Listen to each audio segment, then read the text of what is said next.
Garfinkel. I am the board secretary. I guess we can start here. We're just going to go around the room real quickly. We have got, let's see, if you just introduce yourself, Matt. Matthew Wolf, Associate Attorney with the Department of State. Hi, Jack. Jack Bolello, Department of State, Deputy Chief Investigator. Thank you. Sandhya. Sandhya Spithia, Chief Operating Officer at Brittany. Neil Garfinkel, Abrams Garfinkel, Margot Ferguson, Helen. Caroline Burton, General Manager at Street Easy.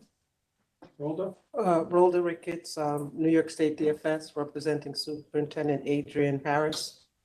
Okay, thank you. If we could go to, I see we have David Mossberg via Zoom. We could go to Albany. If you could introduce yourselves, please. Candace Burchett, Department of State. Jody Delalo, Department of State. Emily Loopy, Department of State. Shannon McGuire, Department of State. Okay, do we have anyone else with you today? Not in Albany. Okay. We're in Buffalo. Do we have anyone in Buffalo?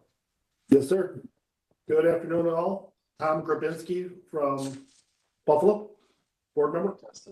Great, thank you, Tom. And anyone in Rochester? David Dworkin in Rochester. Oh, hey, David. Okay. Thank you.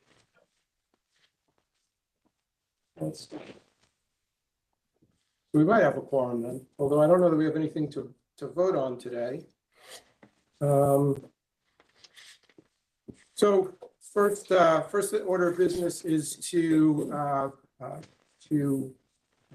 accept the previous meeting, board minutes from September 10th, 2024.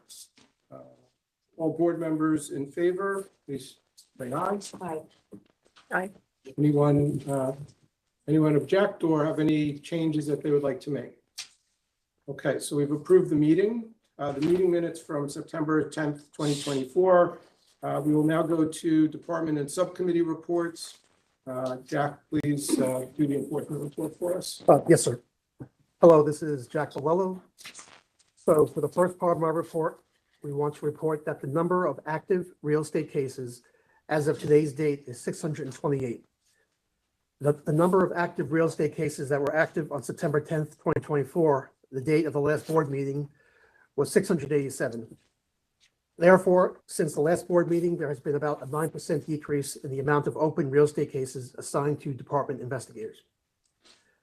For the second part of my report, I am reporting that during the period of September 10th, 2023 to February 3rd, 2024, the department's enforcement unit closed 150 real estate cases.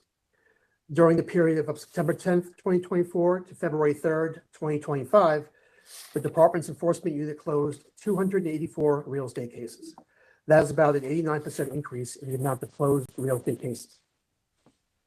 For the final part of my report, I am reporting that in the time frame subsequent to the last board meeting on September 10th, 2024, the department suspended the licenses of 3 different real estate licensees. 2 of those licensees were suspended by way of a consent order signed by the licensee and the DOS attorney. 1 license was suspended by an administrative law judge after a hearing had been conducted. And that concludes my report for today. Thank you. Okay, thank you, Jack. Processing report, Emily Loopy. Good afternoon. Included in the meeting materials you were provided is a report of licensees from January of 2024 and January of 2025. The report breaks down the licensees into broker and branch offices and salesperson licenses, and they're further broken down by county. The report indicates that the total number of licensees is similar to the same time the prior year. There was a slight decrease, but about 2.5%. And that concludes my report. Thank you, Emily. Shannon, for an examination report.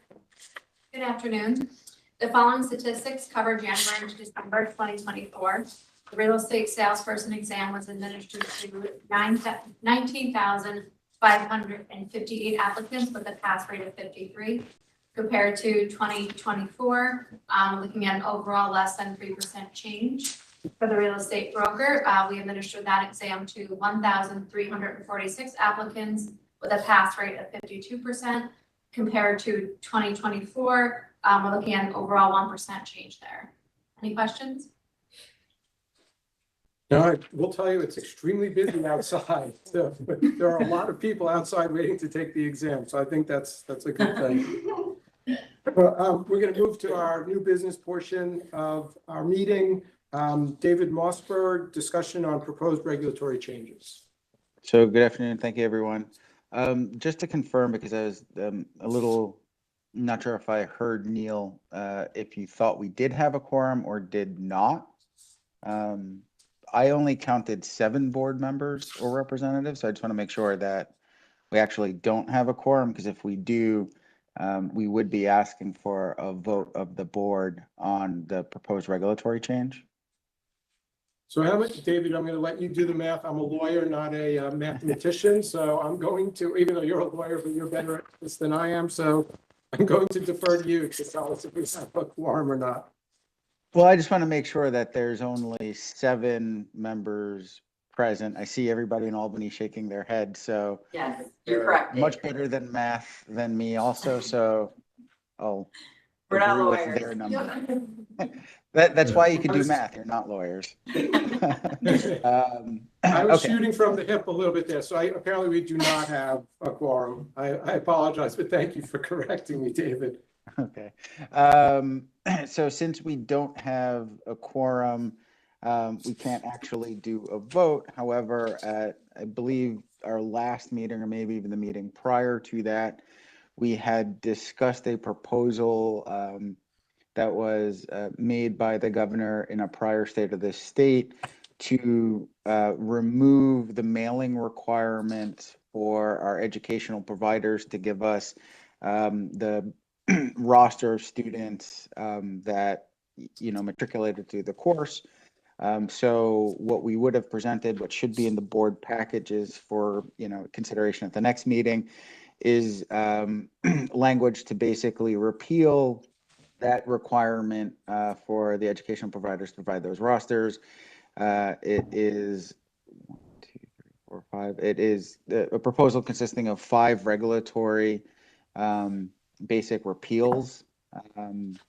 And, you know, I don't know if there's any questions. It's pretty straightforward, I think, in terms of the purpose of the rule and actual rule text, what the revision is that we would be proposing and be seeking a vote for. But unfortunately, because of the quorum, obviously we'll have to do that at a later time. I'm sure Matt Wolf, who's there in New York City, who was the attorney that did most of the heavy lifting on the draft, could answer any questions, or I can certainly try to help if there's any questions as well. David, a procedural question. Can we have a special meeting to vote on this or any other proposal, or does it require us to wait until we have our next board meeting? And if you get back to us on, I don't know if you know that off the top of your head, but I am concerned we did not have a quorum. I do not believe we did not think we had a quorum last time. So I am concerned about that. And you know, there's, I guess, 2 different issues, which is attendance, but then the issue of we actually have something that we need to consider. And how do we get those things done? So, I mean, with respect to holding a special meeting just for advancing this rule, obviously subject to the availability of the board members, you know, and resources of the department, including, you know, physical space. That's something that could certainly be, you know, addressed. You know, this isn't a rule that, you know, for example, the department is proposing as an emergency rulemaking. So, you know, in all fairness to everyone's time and being in consideration of that, you know, we wouldn't need to move with, you know, undue urgency on this one. It's something that, you know, certainly could be accomplished at the next regularly scheduled board meeting, but, you know, that could occur basically at any time. Sure. Okay. With respect to the quorum issues, that's a little bit beyond my capabilities to address or respond. Okay. Thank you, David. Mhm. Does anyone have any questions or comments about this proposal? So I do. I don't want to prolong everyone's meeting, so I know I'm the new person here. But I'm just a little bit curious because it seems that you're eliminating the receipt of, I guess, information relating to whether people have completed a course or have taken a course. Is there like a substitute? There was something substituted for it? Well, they should have their own records of who completed the class, and then if we do an investigation or an audit, then we'll be requesting that from the schools. Okay. And to be clear, there are pre-existing regulations that require the schools to maintain these records for 3 years. So that regulatory provision for all of the licensees is remaining intact. The only thing that we're no longer requiring is that the school affirmatively mail to us, the roster after every single course. We think that it would add efficiency to the schools. Obviously, there's environmental reasons, and because those other pre-existing requirements for their record maintain will exist, the department, as Matt said, could always go back to the school, and the school would be required to maintain that and produce that to us. So that part is not being changed by this proposal at all. Okay, thank you. I understand. Mhm. Thank you. Okay, do we have any other new business that we would like to consider today? This is Tom Grabinski. I have a question regarding the third proposed change. This is to 177.4. And it's only recognizing the continuing ed as credit based on attendance, not any kind of performance. When I do my continuing ed, the school that requires a certain amount, 60% or 70% pass rate within the test, is that spelled out somewhere else in a different section? I mean, we would have to get back to you on that one. For the purposes of the regulatory proposal as part of the governor's prior state of the state, the only thing that the department is recommending to change is the actual mailing requirement that the course provider send in this roster information within 15 days of everyone who completed the course. If, there's a different section that mandates like what constitutes, successful completion, Right. those pre-existing standards are not in any way impacted by this proposal that we're making. But we could certainly look into the question, about those other requirements and get back to you, unless somebody in the Yeah, program team knows. So for continuing education, there's no exam requirement. So, and the attendance requirement is set forth in the regulation. I can't cite it for you right now. But yeah, like Dave said, this doesn't impact that.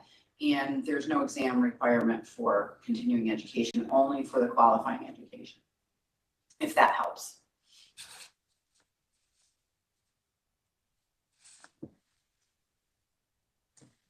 Tom, did you have any other questions about that?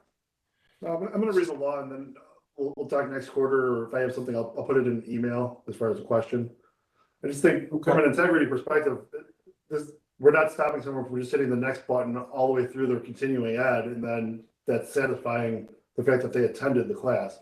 I just want to see what that language looks like in terms of, are they truly doing the work? So So that's again, separate. that isn't. That's a distance learning. That's a distance learning regulation specific to just the distance learning.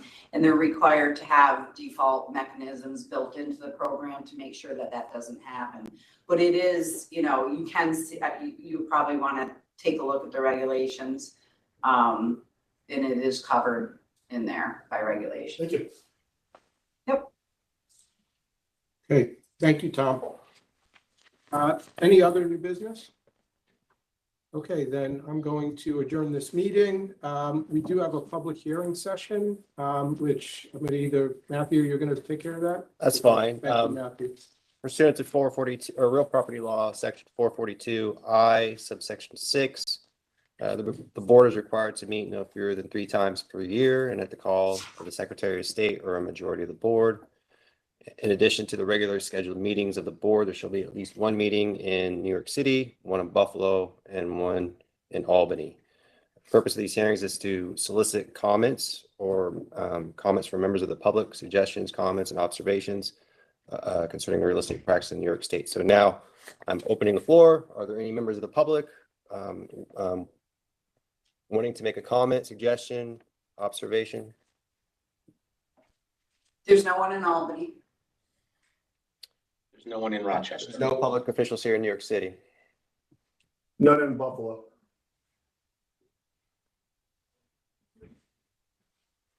Okay. All right, as there are no members of the public present, then I'll call the meeting closed. To the board members who participated, thank you very much. Really do appreciate that. Albany, as always, thank you for setting this up and for all that you do for us. And for everyone else, thank you very much. Appreciate it. Thank you, Jack. Everyone. Thank you. Take care. Thank you. Thank you. Doing well. How are you doing?